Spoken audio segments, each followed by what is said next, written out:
This is the Zemar Podcast. Elite Benefits of America helps small and mid-sized companies with their health insurance programs.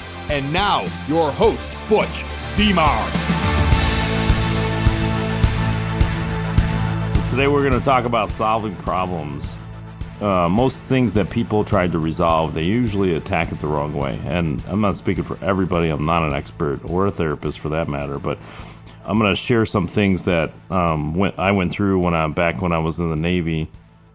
And we worked on these boxes inside the fighter jet. And the best example inside the fighter jet, there's a bunch of boxes that are bolted in. So it's not just one unit. So you could replace things if things break. And to give you an analogy or a picture, it's almost like all your electronics on an entertainment center. And you got your games, your TV, your radio amplifier, DVD, and in some cases, people still have VHSs out there. But so they got all these units. One breaks, you move it out, and they swap it so the pilot can still get back up in the air. But obviously, things break, they wear out. And where I was at, was attached to a shore command, but sent temporary assigned duties to air wings, and so we would go out to sea. But on the shore command, we had high volumes. We serviced multiple squadrons, not only at that base, but along the East Coast.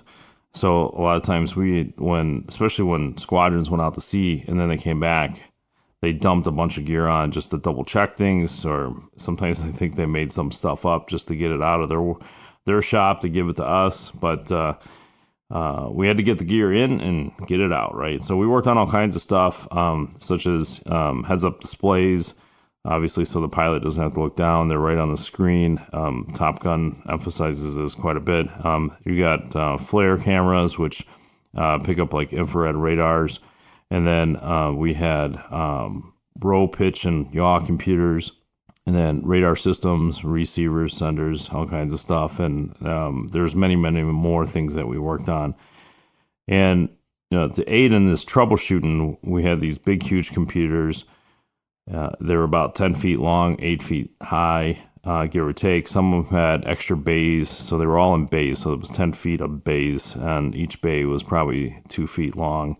And so some of them had extra bays for extra testing, depending on the type of equipment, especially when you got the cameras and anything that was reflective, mirrors. There was other things that had to be tested. But the system was based on a Microsoft DOS. To give you, it's not Microsoft DOS, but it was that format where it's all in coding, right? So we had to type certain codes into certain commands. Shortly towards the time I was getting out, they were moving more towards user-friendly software, like Windows, to give an example, but it wasn't Windows, but it was mirroring or similar to that to make it easier to kind of navigate around, tell the computer what you wanted to do.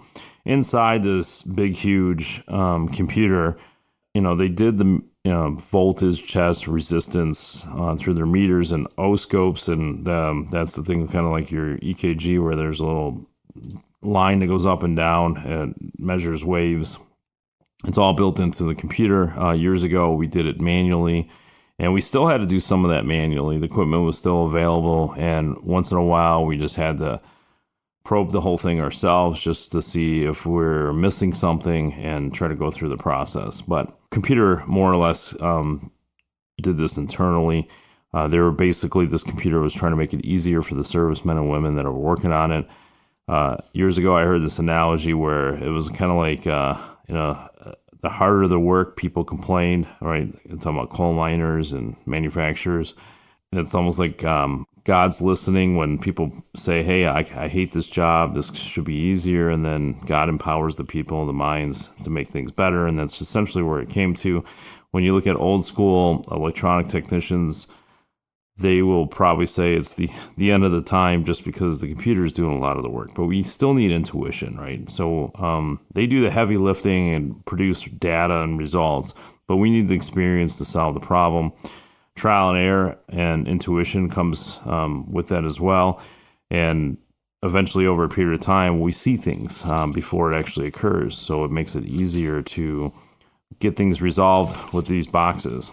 But inside the work center, everybody had their own strategy, which made things more interesting. We learned from each other, obviously. Nobody was really 100% right or wrong, just different personalities. Some people came in and they were trying to push out as much equipment as they possibly could, solve the problem, get it ready for the mission, get it out the door. And the other people would take the longest test so they could sit there and read a book or gaze into Twilight Zone while the computer's doing the work. But I didn't operate that way. Most people didn't, but some people did. But I'm just going to walk through, some of the way Butch Zemar is solving issues because it's going to relate to business here in a moment. But I always start with, what do we already know, right? And so that's the most common, thing that we can look at and say, what happened? What's the usual thing that occurs, right? And so sometimes we had descriptions on the failures from the squadrons that said certain things on a regular basis. We could see that and we might be able to know exactly or an idea where to go to. And so those are common things that we may know. We may only have certain parts in stock, so we go with what we know, right? And we had times where we knew certain products or certain circuit cards or certain components weren't available at certain times. And so we avoided that so we didn't waste any time.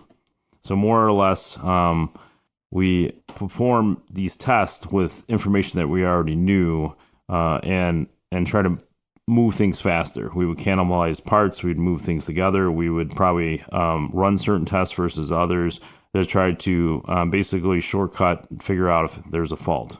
To give one example of this, I use crazy math for sure. So outside of troubleshooting boxes for fighter jets or even in the workplace, that I'm pretty bad at algebra, always have been, but I was pretty good at trig and some pre-cal stuff. But my approach to math is you go with what you know, and even with my kids, I've tried to relate this. So out of the 4 kids, only one of them picked up on this way, but we start out with what we know. And so, for example, I use this on a regular basis when we're trying to calculate premiums because we'll get an invoice that says a certain amount. And then we're trying to figure out annual basis or some other math. But just for my example, trying to figure out annual math. So we go with what we know. We have a monthly premium of $67,500. Well, how do you figure that out annually without even a calculator? Well, I know 67,500 times 10. So 10 months, we're at 675,000. And then we figure out the remaining 2 months and we add it together and we get 810,000, right? So you just start with what you know and then you work from there. It sounds silly, but I'm telling you it's simple and it's worked well in business where you just start with what you already know. Another thing is making the fault move. So when we worked on these boxes, we tried to force something to change. We tried to make different outcomes and see if it moved. Like you're trying to find a mouse on a trail. You just try to make it move. And sometimes it doesn't. And sometimes you create new ones. And so we swapped out cards. We probably moved boxes around. And we just try to see if we can move that problem around. It's just kind of like the same thing where we have a certain problem in the workplace. And a lot of things we talked about are related to benefits programs. And we talk about premiums, right? The premiums are super expensive. It's kind of like some people just sticking to the brand name of the companies and not necessarily trying to solve the problem. But you got to move the problem. You got to force it in order to solve some other output. You got to make something work.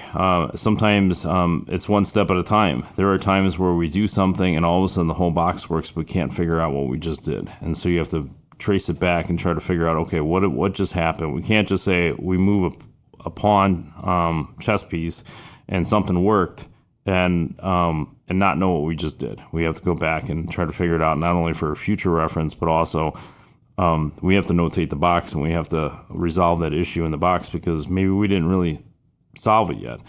And sometimes it's masked and there's another problem. We have to wait further into testing or do something different in order to see if we have different outcomes. Because there's times we moved circuit cards in the box and it solved the problem and we got a good box, but then all of a sudden that just created a whole new problem that moved somewhere else. So, but we forced a problem. We had an object that moved, and so that's what we're trying to track. So a couple quick thoughts on this, right? Like you're just trying to isolate things to a certain area so you can troubleshoot it further or figure out what the results are, or how to change it.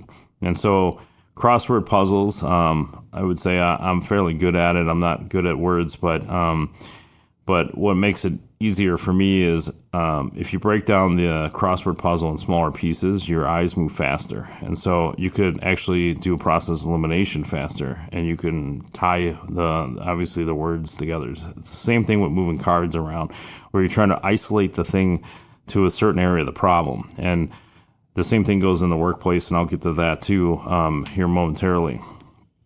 One of my favorite shows that I repeat on a regular basis is House MD, right? So he's a doctor, he's a smart guy. Obviously, it adds flavor and suspense that he's a complete jerk. It probably makes the whole entire show so much better. But he forces outcomes. He changes the problems to solve it. And yes, it's TV, but the concept is real. We did this in the middle of the ocean. We tried to force a problem to make things either worse or better, right? We forced things to move, right? Certain things had to happen in order to achieve certain results. And so it just challenged you to try to see if it's really tricking you, because even like in the House episodes, right? Like they could do something and there's times it's still masked with something else that's trying to trick you to solve it in a different way. And sure, if you try enough things, obviously in the show there's patients that have died, but it's a show, but most people don't die. If you go back and look at all the results, he solved most of those problems. That's probably why the show was successful. The same thing happened to us in the middle of the ocean, right? So we're in the middle of the ocean trying to keep these fighter jets up in the air. And sure, did we blow up components and circuit cards and even boxes to try to solve problems? Sure. And some people would look at this and said that we're wasting taxpayer dollars, and we probably did by the millions, right? But at the same time, we solved the problems and got fighter jets back in the air faster, right? By doing this, we probably saved taxpayers tens or even hundreds of millions of dollars in the process between figuring out better ways to fix the problems and maybe even reduce the man hours it took to get there. And so for that, obviously take the good with the bad. And so it's very similar in business, and a lot of businesses fail. We all know that. And I'm not really getting into a theory of why most businesses fail even in the first 5 years, and then in the percentage of those fail in the first 10 years. There are many reasons, but I'm going to go through a few because it's related to why we still have problems in the workplace when it comes to benefit programs or even any of the work plans. We deal with businesses on a regular basis, and there are times where it's almost like I want to move health insurance and benefit programs to the side and tell some of these employers or HR or office managers or operations managers that, hey, I think you need to look at things in a different light, because you're having problems in a certain area and you're not solving any of those. You're masking it, you're avoiding it. You think other things are going to solve the problem, but there's so many other problems. So I'm going to walk through some of the things that I've seen and then how it relates to solving your problem in the workplace. We get emotionally attached to something. That's probably the biggest thing. We get emotionally attached to either spending money or saving money. I've seen that within entrepreneurs out there. The problem weighs too much on somebody. So like too hard to make a decision. It's too big of a problem for you to decide and solve the problem. That happens a lot. HR managers, middle management, they have this issue all the time. It's just too big for them to tackle, so they just avoid it altogether. We've also seen where it's kind of like swinging a bat or a golf club, but you don't have a ball to hit, right? Sure, you're swinging, but you're not producing anything because you don't have a ball. But in a lot of cases, you have the ball to hit, but you don't have a bat or a club. And so that happens on a regular basis. But on another note, we focus on the wrong things or the wrong outcomes. Like one analogy, there's no ocean in Arizona, so quit looking for it, right? And so we try to fix certain things that maybe don't even exist, and they only exist in our mind. This could be, releasing products or focusing on the wrong products. Some people hold on to the product too long, and some give it up too soon. And that happens when choosing benefit programs. Another problem I've seen in dealing with benefit programs and running businesses is they just burn too much. It's like hitting the RPMs way too fast. You're going to eventually run out of fuel. In this case, it's money and cash, right? So you just keep, loyalty is really only one way. And some people say, well, I'll spend the money on the 15% increase. And my broker went back and got 6% decrease. So we're whatever, a 9% increase. But you're still burning more than you need to. And that's the problem is people are focused on the wrong outcomes. Sure, they lowered it, but that was already put into the margins. And if you decided not to challenge them and the broker did it, they got 6% more. You burn out people. This happens with employees all the time. You push them too hard. You don't provide the right benefits, the right incentives. They're gone. They go away. Products is the same way. One thing to relate here, I love analogies in movies. Obviously, they do a lot of things on purpose, but it relates to real life, right? So in the movie Days of Thunder, for those who have seen it, the crew chief said, hey, you run 50 laps your way, 50 laps my way. Obviously, the crew chief made his tires last longer, and Cole Trickle just tore those things up, and all they had left over was chunks of rubber. But it's the same thing in the workplace where you burn so much and it's not running smooth anymore. And we're trying to solve a problem. The biggest problem that employers face today is trying to solve the problem with healthcare and premiums, right? So the problem isn't always what they think it is. They think there's certain problems, or they get emotionally attached to something such as the brand, right? Or the old ways. It's the way we always done it. Maybe it's too emotional to change, right? It's too much work to go convince the board of directors, the owner, CFO, whoever it might be, that we're going to switch from this company we've had for 20 years and move to something that probably you haven't heard of. The reality is there's a whole bunch of health insurance companies out there, or insurance in general for the workplace, worksite benefits, whatever it might be. Most of them you never heard. Most of the time when employers come back and say, well, I just haven't heard of this company, right? Okay, well, can you name me more than 5 insurance companies out of the potentially 100 insurance companies that you probably have a choice to go to? It's probably the better ones are probably closer to 50, but if you could just name at least 5, at least we could say that you have a little bit of a background on health insurance companies. But my guess is by the time you get to 5, you run out of choices. Even if you were able to name 5, you can't name any more. And so they just get emotionally attached to this. They focus on the wrong areas. They focus. They're scared to move brands. Loyalty is only one way. They just want your money. That's it. And sure, they're providing a service and outcome. I mean, we represent those carriers, so I'm not trying to say they're not doing their job. I'm just saying that it's your money. You place it where you want to. You do due diligence on any other product in the workplace, and somehow you just kind of roll over and play dead when it comes to health insurance, or you find these excuses. You don't solve the real problem, the core problem of why you're having a problem in the workplace with health insurance premiums. The biggest thing is also comfort zone. You get you in the way of making really good business decisions, right? You're comfortable with this brand. You're comfortable with these providers. You're comfortable with this. You're comfortable with that, right? So the reality is, what about all that, right? When your door's shut because you can't afford the premiums anymore, none of that matters. And in fact, if you go back to even watching the house shows, like insurance companies never come up as an issue. It's about producing outcomes, and I don't think they've ever made an episode that they never got paid on something. Not that it was about money. I'm just saying that if it was a problem in reality, it probably would have been in the show because it would have been something to make fun of and address.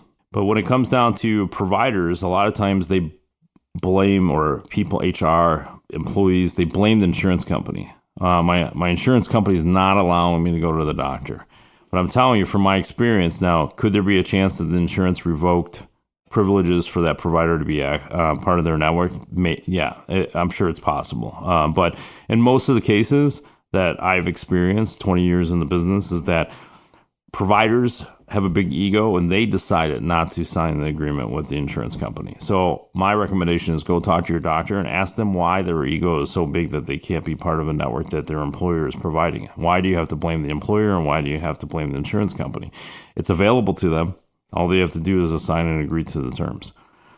And it goes back to, burning up too much, right? So these companies wait too long and they run out of gas. So not only spending more money, but they try to hold on to a legacy that may not exist anymore, and things just keep going, and there's always going to be a problem.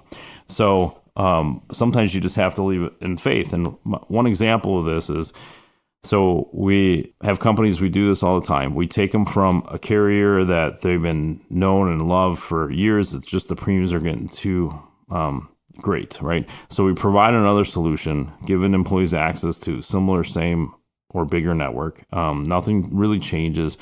There might be some nuances along the way, like they force you to take a different prescription drug, but your drug's covered, and it just might be in a different form. But as long as your doctor's in agreement, usually it's always worked out. But we'll switch insurance companies, save this money, and they're still going to get increased year after year. So we just had one, and of course, we're in 2024. We're recording this in the second quarter, but in the first quarter we had a renewal, and one of the employers was complaining that we got another increase. Of course, we're going to get an increase, right? But when we did the calculation of if they stayed where they were at 5 years ago versus where they're at today, they were actually, the math we came up with is they would have been, they're actually $200,000 ahead compared to if they just stayed where they're at. That's huge for a small business, right? Even if we multiply that, we have another company, they're a middle market company. They're still ahead after, I don't know, it's probably between 5 and 10 years, but they're still ahead nearly $1 million, right? And so like they're getting increases. They're not burning through the extra cash that they would have if they just stayed. And just imagine where their margins would be, the number of employees, especially with inflation going on and costs of services and products are going up. You need those margins, right? So obviously we hit on the brand that could be emotionally attaching, all right? And so there's so many insurance companies that are out there. Most of them don't put billboards on highways, and they're not upgrading your tickets at the sports games because you have their card in the wallet. There's so many other ones, and they're financially great. They have money, they have cash, they have reserves. In order to operate underneath insurance regulations, they have to have a certain amount of reserves. With all the restrictions and problems that are going on related to the Consolidated Appropriations Act and the Affordable Care Act, most of those more vulnerable companies are already gone, and they've been gone for more than 10 years. And so if a broker comes in, or an insurance consultant, advisor, whatever you want to call them, comes in and presents something, and you're like, yeah, I just haven't heard of that insurance company, I'm telling you, it's a moot point now. It's gone. So you got to stop using that as your excuse to stay where you're at and spending more money. Obviously, you want the problem. You're gravitating towards the problem. You're not looking for a solution. There's tons of insurance companies out there. Again, if you can name me more than 5, great. Then you probably know more than the average employer out there. Most, I've asked that question, they can't even get to 3 or 4. They just can't. There's so many of them out there. The next biggest issue when we talk about is provider network access, right? If this is truly a concern, right? It usually is not.